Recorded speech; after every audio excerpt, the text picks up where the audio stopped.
Well, there was a small article in the newspaper saying how Micheal was tired of taking the physical abuse from the Detroit Pistons and wanted to start a strength and conditioning program, but he was afraid to lift any weights because he didn't know what the effects were going to be on his game.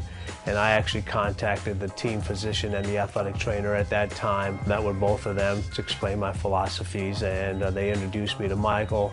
And Micheal said, you know, well, try it out for 30 days, and 30 days turned into 15 years. Micheal's mindset into training was extremely unique. I mean, the most competitive individual I've ever met, never wanted to lose at anything, always felt like somebody else was going to outwork him, so he wanted to outwork them. Knew what his weaknesses were, knew what his strengths were. He had a big thing where he used to say, hey, listen, I'm going to turn my weaknesses into strengths. And he did. And what you notice is every year there was evolution in his game. There was something that he added, whether it was a new shot, a new move. He was never satisfied, no matter how many championships, how many titles, what people said, how many accolades he got. He always wanted to get better. Most practices have the starting five on the same team. Practices where Micheal's at, they always had Scotty on the other team because Micheal wanted to go against the best defender and the best player or the second best player on the team.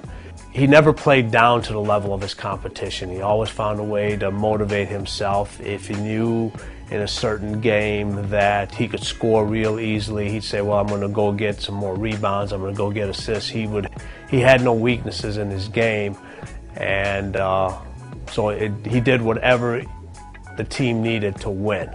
I think the key components to that mindset is once he stepped between those lines, nothing else mattered. That was his safe haven. Nobody could get to him. He was able to perform in front of millions of people, and he never wanted to let them down, but he practiced extremely hard, which made the game very easy for him. From so much practicing of all the different aspects and understanding film and the other players and what their tendencies are, and being so well prepared, he always had the edge over his competition.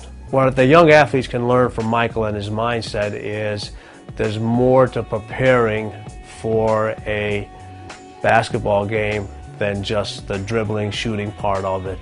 There's knowing what the weakness and strengths of your opponent is, what the opposing team is, what your players are capable of doing, what they're not capable of doing, what you can do to enhance their abilities. It's a job, okay? It's a job just like every other one, and the more you're prepared for it, the better you will be at it.